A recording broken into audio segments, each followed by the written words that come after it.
Assalamualaikum warahmatullahi wabarakatuh. Selamat pagi, Ibu.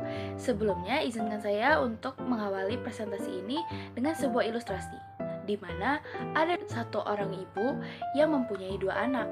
Setiap malam, ia selalu merasa ketakutan setiap suaminya ada di rumah dan berdoa agar suaminya tidak marah karena ia berkali-kali mengalami kekerasan baik fisik maupun psikis.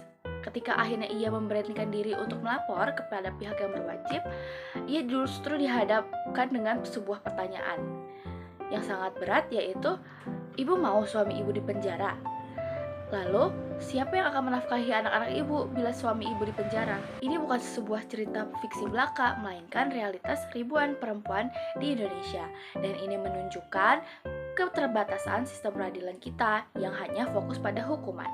Pertanyaannya, apakah ada alternatif yang lebih baik, lebih adil, dan lebih manusiawi?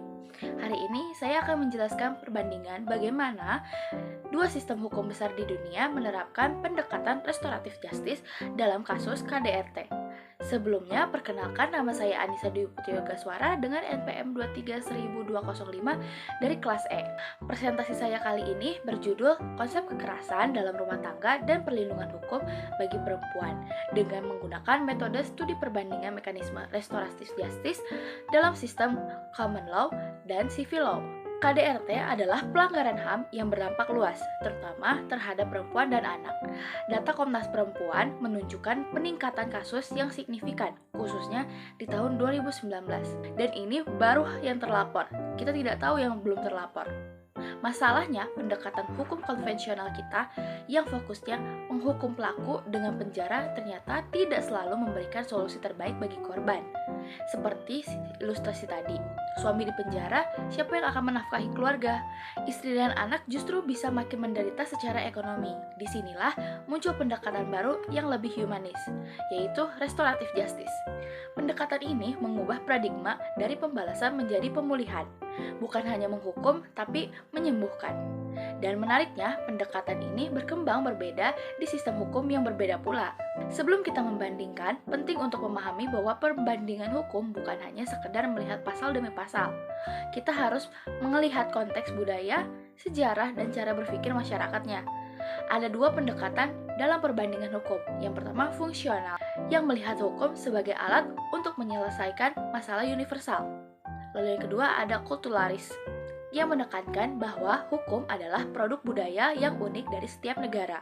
Nah, restoratif justice ini menarik karena merupakan contoh legal transplant konsep dari negara common law yang diadopsi ke Indonesia yang menganut civil law. Pertanyaannya, apakah transparansi ini berhasil? Mari kita lihat. Mari kita mulai dari sistem hukum Indonesia. Di Indonesia, kita punya Undang-Undang Nomor 23 Tahun 2004 tentang penghapusan kekerasan dalam rumah tangga. Ini adalah kodifikasi lengkap tentang KDRT. Yang menarik, definisi KDRT di undang-undang ini sangat komprehensif. Bukan hanya kekerasan fisik seperti dipukul atau ditendang, tapi mencakup 4 bentuk ini. Yang pertama adalah kekerasan fisik. Yang kedua, kekerasan psikis seperti penghinaan, ancaman, atau intimidasi yang terus-menerus. Ketiga, ada kekerasan seksual, termasuk pemaksaan hubungan dalam pernikahan atau material rape, yang sebelumnya tidak diakui dalam KUHP kita. Dan yang keempat, ada penelantaran ekonomi, yaitu situasi di mana ketika korban sengaja tidak diberi nafkah atau dihalangi untuk bekerja. Ini semua adalah karakteristik dari civil law. Semuanya dikodifikasi dengan detail. Keuntungannya tentu saja kepastian hukum yang jelas, tapi kelemahannya kadang terlalu kaku dan sulit untuk beradaptasi. Sekarang kita bandingkan dengan sistem common law, seperti di Inggris atau di Amerika Serikat. Bedanya sangat mendasar. Di common law, definisi KDRT tidak dikodifikasi dengan rigid. Definisinya berkembang organik melalui putusan-putusan pengadilan atau case law. Setiap ada kasus baru, hukum bisa memberikan interpretasi baru yang kemudian menjadi preseden untuk kasus berikutnya.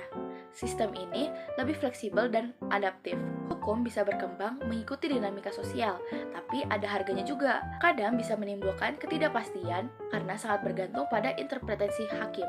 Jadi, seperti yang kita lihat, tidak ada sistem yang sempurna. Civil law memberi kepastian tapi kaku, common law fleksibel tapi kadang tidak pasti. Yang penting adalah bagaimana sistem itu bekerja secara efektif melindungi korban.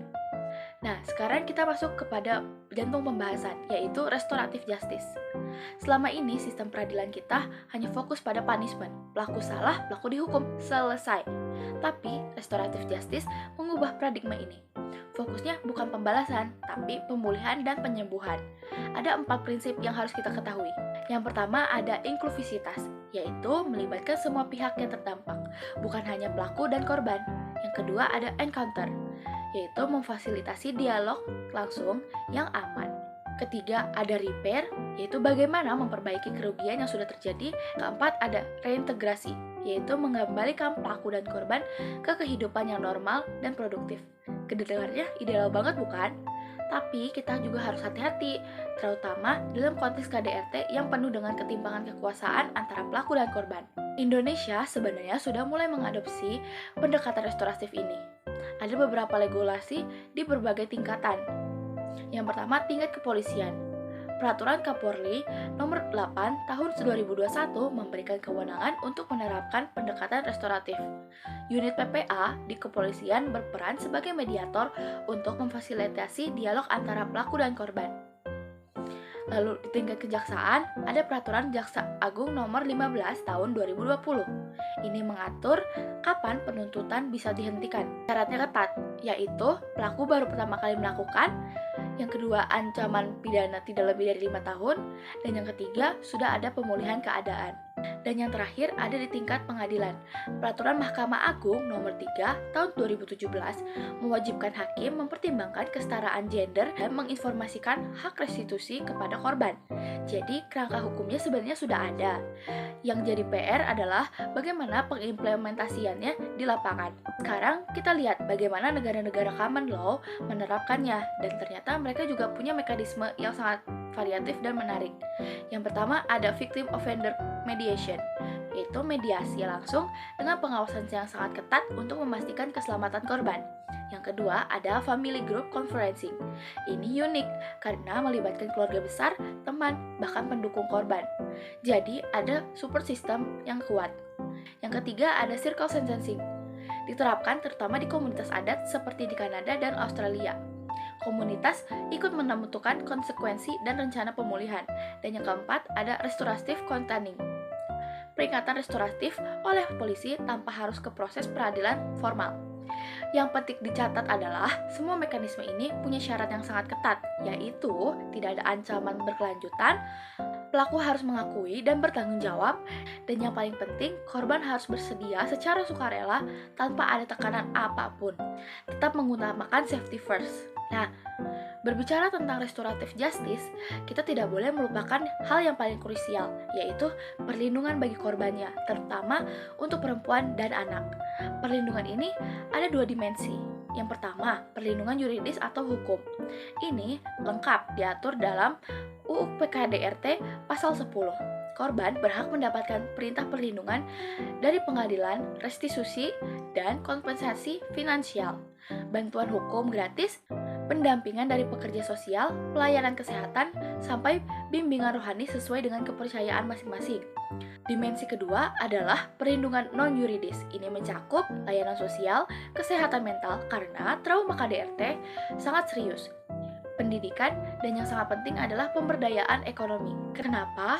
Supaya korban bisa mandiri dan tidak bergantung lagi secara ekonomi kepada pelaku. Jadi perlindungannya harus holistik, tidak hanya dari sisi hukum, tapi juga sisi psikologis, sosial, dan juga ekonomi.